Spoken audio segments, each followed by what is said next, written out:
Welcome back to the Dreamers to Doers podcast. I'm your host, Sarah Birkbeck, and we have been completely overwhelmed by all of the responses, all of the comments, and all that it has been ministering to you guys.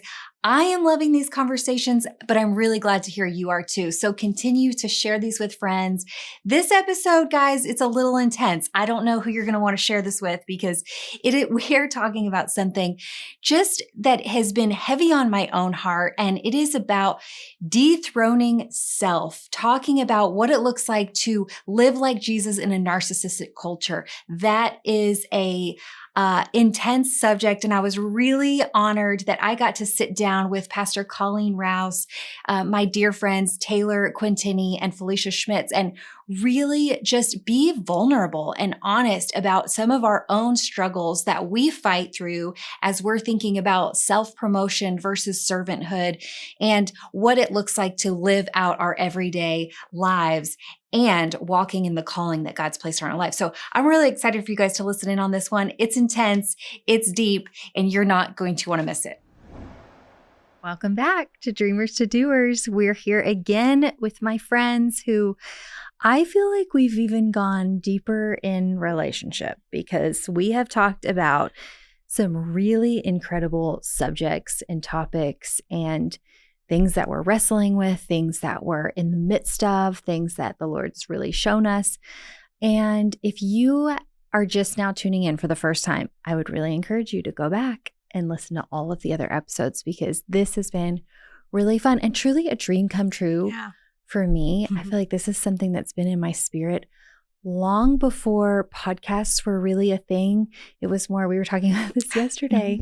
It was back when talk shows were a thing. And I remember thinking, man, I want a talk show with Christian women who are in the throes of real life, doing real ministry in real business with real children, with their real life stories coming to the table. And so here we are, all these years later. Who knew it would be on a podcast? But what a blessing to have you guys here and to be able to actually do this. So this is truly a dream come true here on the Dreamers to Doers podcast. Look at that. And so today, oh my goodness, honestly, I showed up to this episode realizing I didn't really have notes on this episode, but can I tell you, this was the one I was actually most excited about. So I'm more so excited to just dive in with my friends on this subject of dethroning self. That's just a real exciting topic, I'm sure, for most. Living like Jesus in a narcissistic culture. And so I had myself as the lead out on this. And late last night, I said, Taylor, any chance you could just jump in on this one and give us a nugget and kick us off? Because I don't even know where to go on this subject. Thank you so much, by the way. My best tip of the rest. We have kind of a running joke at Refresh, like we go deep quick. And I feel like that's what this topic is. It's like, let's just jump into the deep end of the pool. Super casual, because it's such a loaded conversation and subject. But I will say, being a person, connected to ministry, my husband's a pastor, I actually think about this topic so much because in my heart of hearts, when I gave my heart to the Lord, I truly did have that moment of like laying down my life and wanting so desperately to live a life that was not about me. And you just see the way self and the idolatry of self has creeped into our culture. And not that I go around thinking about this topic every single day, all day long. I don't mean it that way. But I just think it's important to have a real self-evaluation where we have honest conversations, even with ourselves and with the Lord, of like, God, is my heart in the right place? Am I operating from a right place? Like, I do want to live a life where it is evident that I am decreasing and you are increasing and the right fruit is being produced. So I would love to just open us up with a passage of scripture. It's 2 Timothy chapter 3. And many of you have heard it before, but I'm going to go ahead and read it because there's some heavy hitting words in here. It'll wake us all up if you feel a little sleepy. Okay. Yeah. It's like a shot of espresso. So it's 2 Timothy chapter 3, verse 2. For people will be lovers of self, lovers of money, proud, arrogant, abusive, disobedient to their parents, ungrateful, unholy, heartless, unappeasable, slanderous, without self-control, brutal, not loving good, treacherous, reckless, swollen with conceit, lovers of pleasure rather than lovers of God, having the appearance of godliness but denying its power. And there's one more sentence right at the end that really just jumped out at me so much. It says, avoid such people. Yeah. Wow. Avoid such people. So, of course, this is talking about godlessness in the last days. And I think we can all testify that we are seeing, even in the church, in the Christian faith, in the body, people struggling with loving themselves, loving their dreams, their visions, their ambitions, maybe even more than Jesus, than God. So, yeah. I mean, I think we've talked about this on another episode, but how insecurity can really actually feel, what was it you said earlier? It can feel like it's humility, but really like it's like this lowly position of an insecure person.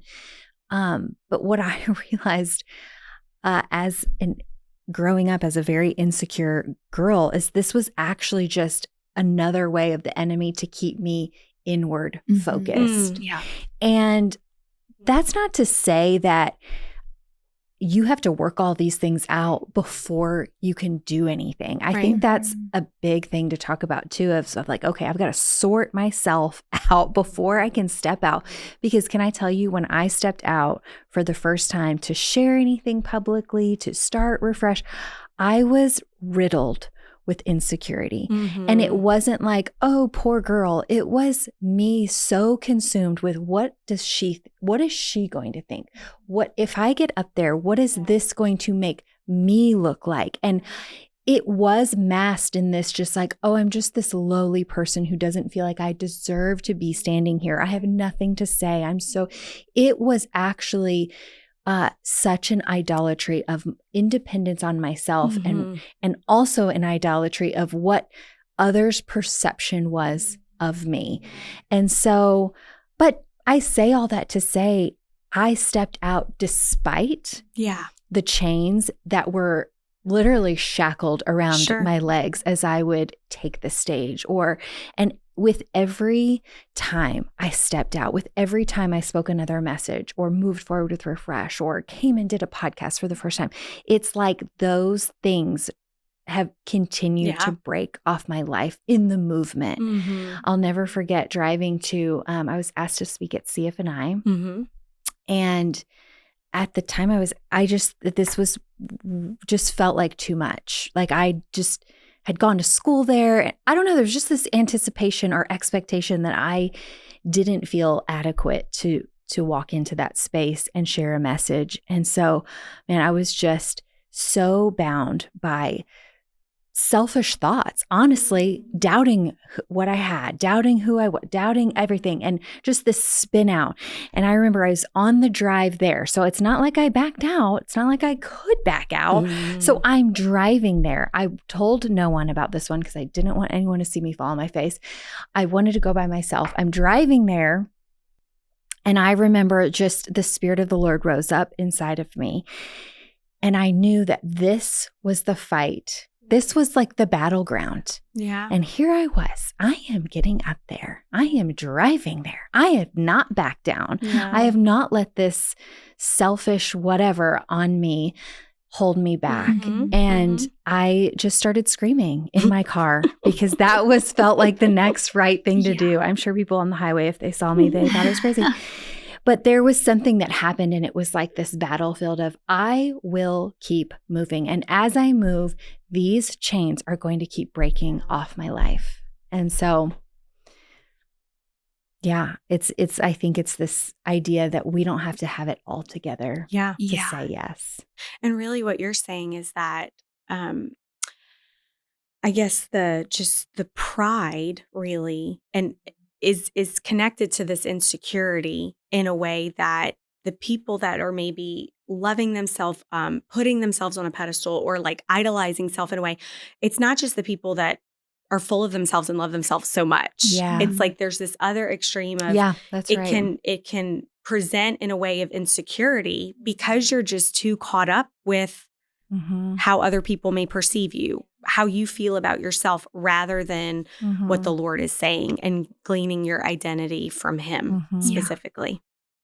I remember as I was like looking over this, thinking, oh, I have a lot to say. Kind of like you, like I have so much to say with this because I don't see myself as someone who is exalting themselves and trying to lift up myself. And I'm kind of bend the other way of, I don't feel prideful. Yeah. But I quickly, the Lord was like, but that's pride. Like you swing the other way, Taylor, like what you're talking about of insecurity, that I don't have this proper view of who I am, like this right view of who God sees me to be. So we've got people who are extremely arrogant and full of pride and haughty and, want their names to be known.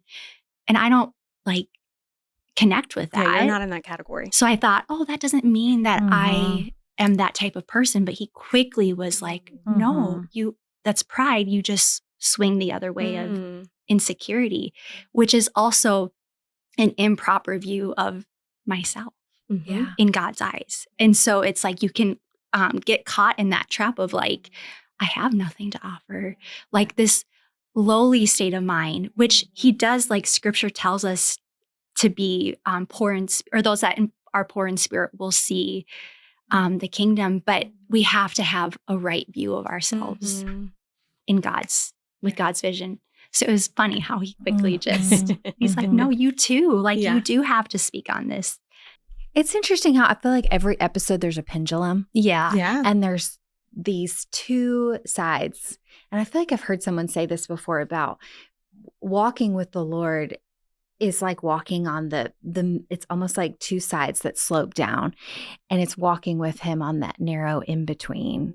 And so I want to almost swing it back the other way and talk about what does it look like in, we've talked about insecurity and this kind of wrongful view of ourselves. I love how you said getting the proper view of yourself through him is really, I think, the key to these things.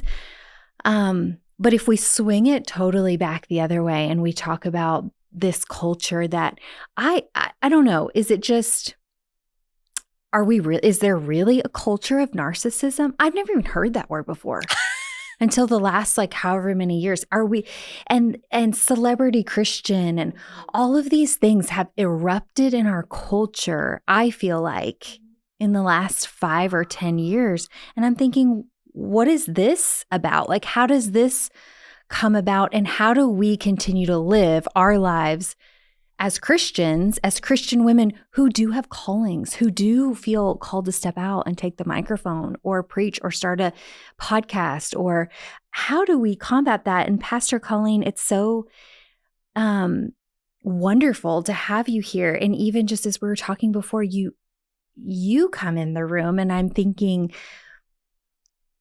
I never think of the amount of people you manage, the things that you have done in your life. And I have so much honor and respect for you, but it's never out of all of the people that are influenced by you, if that makes sense. And this, you don't exude as just this celebrity, even though you have really, I guess, maybe what would qualify as the status to be one. And so how do you combat that? I mean, I know at y'all's church, which most people don't know this, and I really didn't even know this until we were talking about it in greater detail, but 4 campuses with over 10,000 people. How do you avoid this trap of taking the pendulum the other way? Yeah, and it is a trap. I think that's the way to identify it. And whether you are on which side of the pendulum, it's the same issue. And it's about humility because in one scenario, you totally lack humility. In another scenario, you have a false understanding and false definition of what humility is. So this adequate perception of who you are is key on both ends. It applies to both ends of this pendulum. And I think having this understanding of how we we're not supposed to touch the glory. We aren't built to touch the glory. There was a time when we couldn't even see it. It would destroy us. So we shouldn't touch the glory. And it is a healthy way to do life when you understand that Jesus had this way of picking ordinary, uneducated people. He did. And using them because his greatness makes up for whatever we lack. Yeah. And so if I stay plugged into the truth that if there's any good thing in me that you see, it's because of him. That's right. Doing the process of salvation is becoming from glory to glory and growing into his image.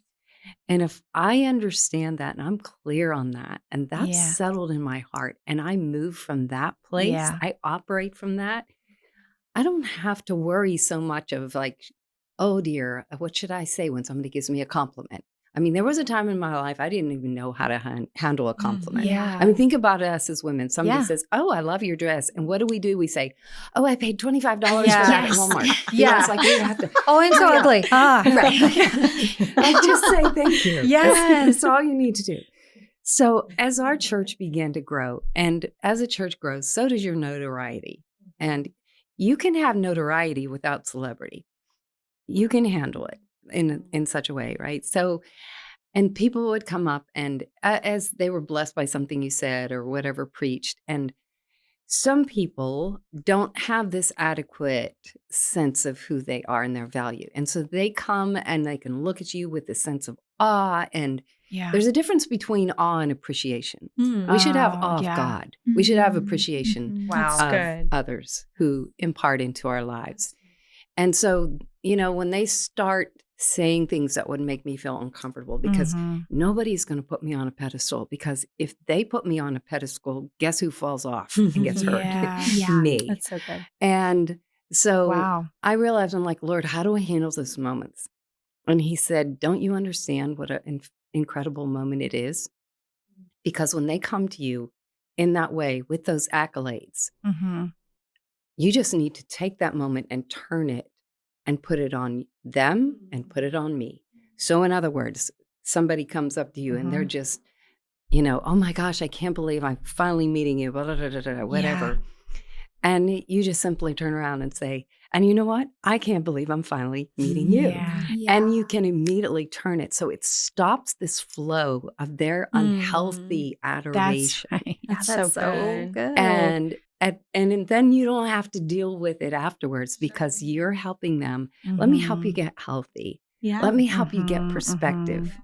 Because even as I approach a platform, and I have been in rooms where incredible communicators come up to the platform, and I can tell whether they're approaching that platform with fear and trembling or whether they're coming up. There's two different mindsets as a communicator in every situation, in every room you walk into, in every platform you step on. And these are the choices. I can say, lucky you, here I am. Or I can say, lucky me, here you are. And I call this the apron mentality. Jesus said, if you want to be the greatest in the kingdom, then you better learn how to put on an apron. That's right. And so what that means is, to me, I'm looking, when I'm talking to people, when I'm engaged, and whether they are ringing up my groceries, this is a moment I want to buy up this opportunity. And so how do I serve your heart best in this moment? And the exchange of conversation is different, because I believe we are called, especially as leaders, to give people another experience. Because unfortunately, a lot of the experiences that people have had with even pastors of mega churches have not been great. Mm-hmm. And so I don't feel like I have to make up for what other people do. Yeah. But I do feel like it's an opportunity for me to give them another experience than what they've had. Yeah. That's so good. And you're representing the Lord. You know, like you said, you're not responsible to maybe change their mind about Christianity because they had a bad experience with a bad leader or something. But we all individually, everyone listening, like if you are a Christian, if you are following Jesus, you are called to be an ambassador. And it's how you represent him, right? It's how you are living out your life, not in this way of like, I'm the leader, look at me. Mm-hmm. I'm so great, everybody praise me.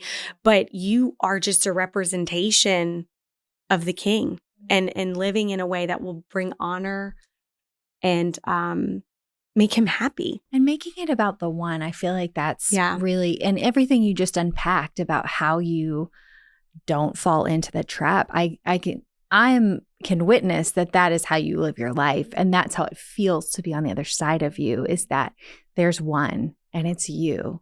And I'm so happy to be here with you. And you have made me feel like that every time we're together. And so that is just, that's just a powerful thing to adopt, mentality to take. And I think if we don't stop making our own problems so big, we talked about this the other day, that you can't see the one in front of That's you. right. Again, we're going back to like, this is what gets us stuck in our own selves. So how do we lay that down so we can operate like that and we can just be a part of the one? I love what you said about giving them, helping them in their unhealthy adoration. Like that's not on you to sort out, but you also don't have to feel awkward in that. But you can help them by just breaking that down. Because kind of stopping in its tracks. If somebody's approaching you awkwardly, they value and esteem what you're saying. So this is a perfect time for you to take the words and use them to increase their value in their own eyes. And, they're even if people who are awkward socially, what is the game changer? There was a time where I was so intimidated. It's so funny. Like, really, Lord, you called me to speak, and I can't sit in a small room with people and say my name and what I do. I can't even imagine that. Oh my gosh, fear and trepidation, And the Lord said, well, then when you stop making it about you and make it about other people, you will be liberated. Wow. And so if I go into a room now and, I am definitely more of an extrovert. So when I walk into a room full of people, it's like, okay, this is fun for me. I realize that that's not fun for everybody. But if we think about, okay, who's the one I'm supposed to connect with? And I make it about them and ask them questions, I take myself out of the spotlight. And now they're in the spotlight. That's and then great. I don't feel like awkward anymore, because now everybody loves to talk about themselves, right? So now I have given them the platform and I just get to be the observer. And that is so much more easier for any of us, introvert, extrovert, ambivert, whatever you are, if we have that understanding. That's powerful. Reinhard Bonnke used to always say, if I'm not affected by their praises, I won't be affected by their criticisms. Yes. And I think that's part of it too, is we're saying, how can we help them in their unhealthy adoration, or how can we help people make it about them? But also it's protecting us and knowing how to handle when praise comes, that, it's great. And you can take it in and it's wonderful. But if it's not affecting you all the way to your core, like the voice of God's affirmation on your life does, then the criticism will bounce off too. And otherwise, the criticism goes deep. If the pursuit of fame is, and it's sad today, because if you ask a lot of young people what they want to be when they grow up, there's a growing number of them who say, I want to be famous, because they're looking at the influencers. And, what are the influencers adding to society? Nothing. It's all idolatry. It's idolatry of self. The passage you read, the very beginning, lovers of self. And so this is where we are. So now we're in the swamp of this. Right. So it's easier for us to be pursuing the same thing, to get caught up in what everybody else is getting caught up in, and to want to be famous. And especially if you're an entrepreneur, if you're put, and what you are told is you got to be present, you got to be on social, you got to. And, social media can be a blessing. It's a tool. But it's a machine that's supposed to work for me. I don't work for it. Yeah. And I think having an understanding of how we use our platforms, our public outward-facing platforms, is, I think we have to come around establish some values, our value system, and that needs to play out so that that's what people see. And we're not answering to the masses because half of those people following you are bots anyway, right? Yeah. So That's that practical. Number changes, don't worry about it. I think that's a practical way to go about it because it is a tool. And I think if you're in ministry, if you're in business, especially if you're an entrepreneur, there is this element of like, hey, if you don't utilize this tool, you're going to get left behind. Right. But like you said, I don't work for it. It works for me.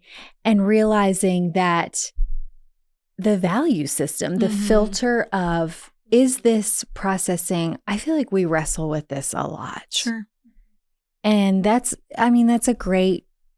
Well, social media and all of that, it's just a part of our lives in a way that it wasn't for maybe previous generations, And could this be where this narcissistic culture is actually erupting out of? I mean, this is the time frame where all of the influencers and social media has come about. So is that why this is now a new subject that we're battling and having to navigate? Or Well, I think biblically and historically, there's always been the love of self, right? I mean, that has been a battle, which again is rooted in pride from day one, from the garden, right? Yeah.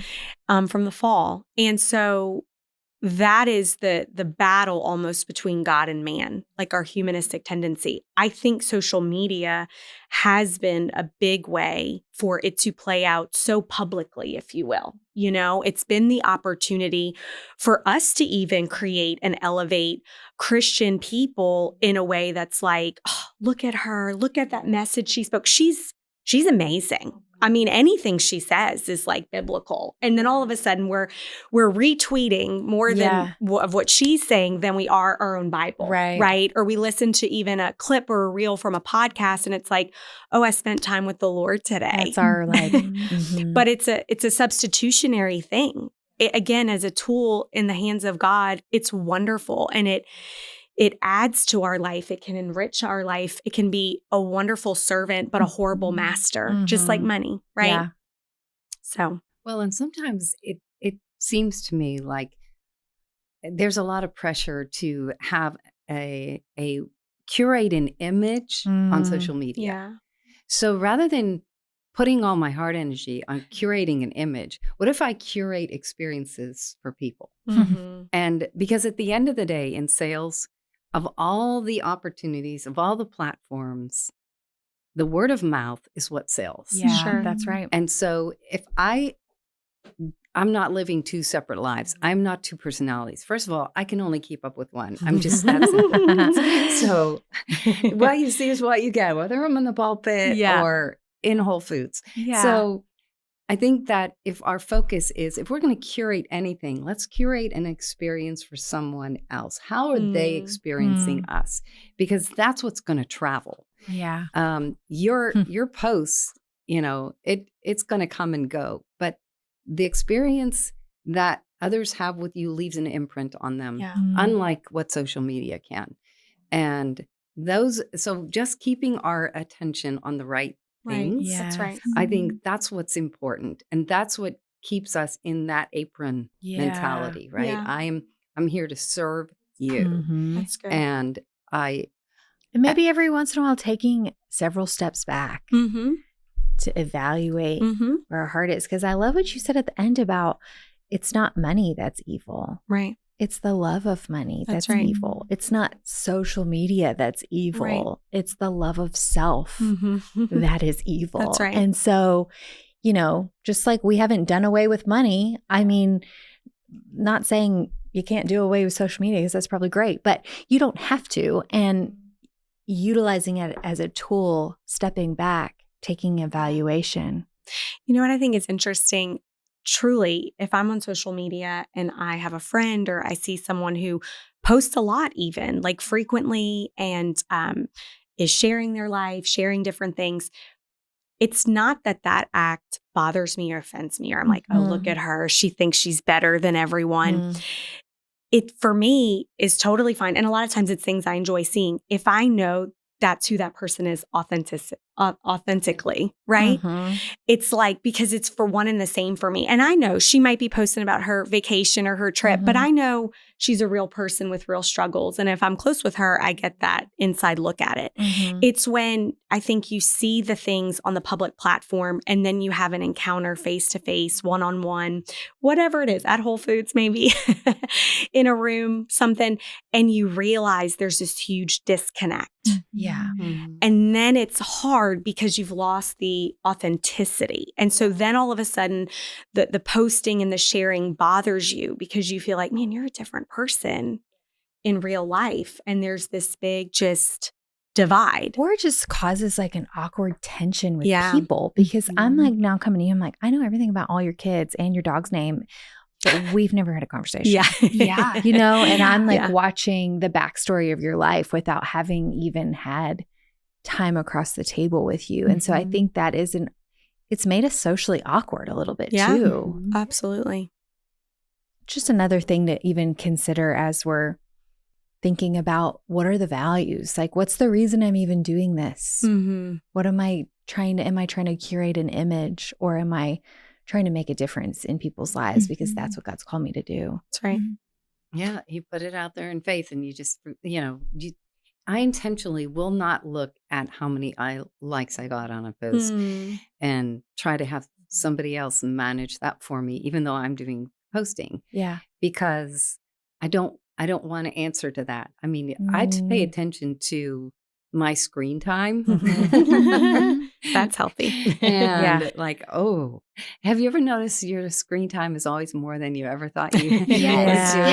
And it's consuming us for such a small device. It's divisive, It is. Know. So I had my screen time, I don't know, there's some setting where you can have it like shut down certain apps if you've gone over your time. Maybe at 10 a.m. my apps are shutting down. I'm like, guys, I got to turn that off because I'm obviously over on my time. But no, I think these are all things that obviously maybe still wrestling. I know I'm still wrestling with so much of it, of how to navigate, how to move, and maybe that'll change by the year as I'm growing and learning and shifting. But all great things to take 5 steps back and really look at and see. And, like you said, sitting down to look at this, I don't know if this is even applicable, but really seeing where have I done this in my life of putting myself in the forefront and making, and it's true too, like what you're talking about, like first world problems. And we laugh about some of the things that, we just jokingly as friends are bantering back and forth about. But I think the reality is we have also created a space where it's normal that the things in our daily life, like the problems, the issues, the heartaches, the little things that are they're too big. So magnified. Yeah. So magnified and then you can't see anything. You're not going to see the lady at the counter at Whole Foods and be able to look her in the eye and tell her, hey, thank you. Or just anything. Sure. I mean, if you're already maxed out with your own, your own self. I think that's why it's so important to live in this posture of humility. Yes. Is because it allows us to see the bigger picture, and it allows us to see other people and not, I mean, I don't actually know the narcissistic definition, but I know it's like this grandiose view of oneself, which makes me think they just think about themselves a lot. You know, and that doesn't leave a lot of room for other people when you're so consumed with your thoughts. And I was reminded in Revelation 4, it talks about whenever the living creatures give glory and honor and thanks, the 24 elders fall down and they cast their crowns. And it's like when we elevate Christ, That's right. and we don't elevate ourselves, whether in pride or insecurity, or elevate other people, it makes room for God's rightful place in our lives and our rightful place in our own lives, that we are not less, we are not more. That's right. He is. That's right. He is in his place. And don't we want, as Christian women, that to almost be our perfume? You know, that we smell like ones, like we have the fragrance of Christ, and our lives would be ones that exude like, we're going to cast that crown. Like, I want to earn that crown. I want to live this life doing something for the Lord and my life counting. But ultimately, it's to cast the crown, you know?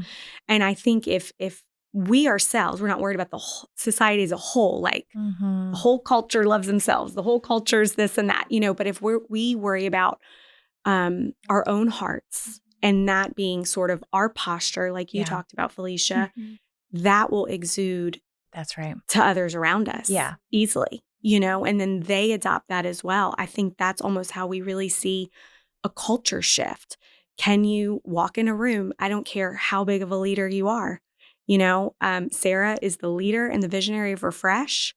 I have been around her for years now, multiple times, and she will be the first one to serve you. And you all know that, you know, you've seen that too. So it's not about becoming so great we don't serve. It's like, can you, regardless of your title, regardless of your position, can you put yourself in a place of service to others that glorifies God? Yeah.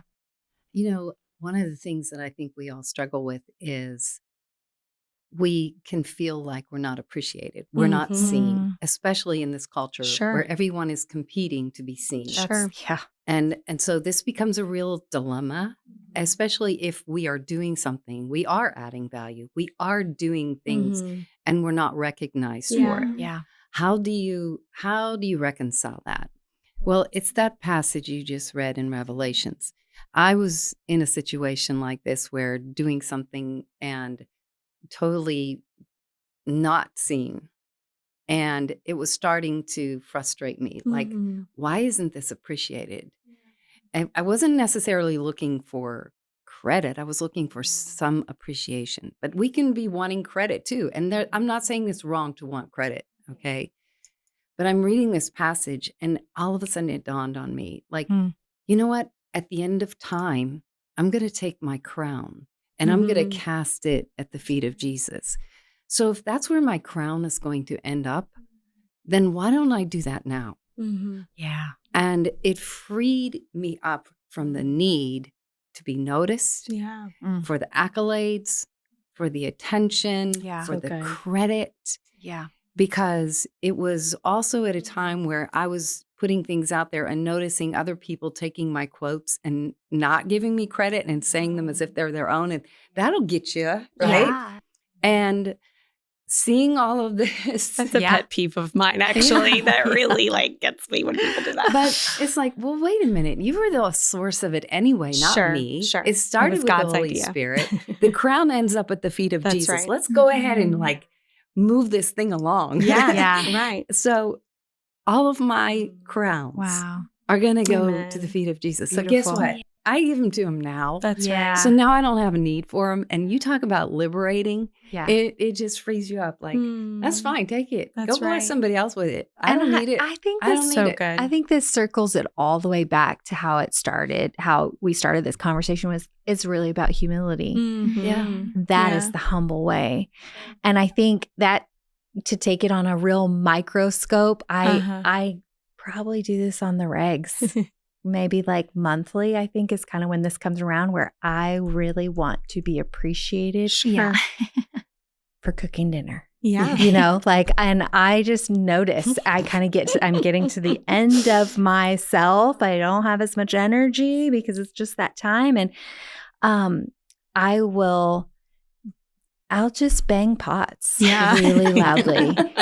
And if I'm doing the dishes, everyone knows. Yeah. Like the whole house knows what I am doing because I so badly want to be appreciated or given credit to or just seen, like just desperate to be seen, even in my own household. And again, like you said, not that that's a bad thing. Obviously, that needs to happen and my kids can recognize that mom made a good meal tonight. But I think what you said about why not go ahead and do that now?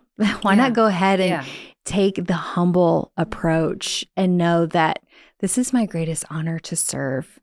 Even when I'm in a season where I feel like I need someone to notice, let me go ahead and cast this down before this gets out of hand and I'm trying to demand it from, you know what, they're going to say something and it won't be enough anyways. So I might as well take the other road. And maybe I think this is why he tells us to do everything is unto the Lord. Yeah. That's right. Because people, they should appreciate, people should give credit, all of these things. That's the onus is upon them to do that. That's right. But if I am looking for water in a well that's dried up, I'm going to continue to be thirsty. That's right. So if people don't have the desire or aren't willing to do it, and you're on the end frustrating yourself, then, you're going to end up thirsty. Yeah. So find another way to quench that thirst. Yeah.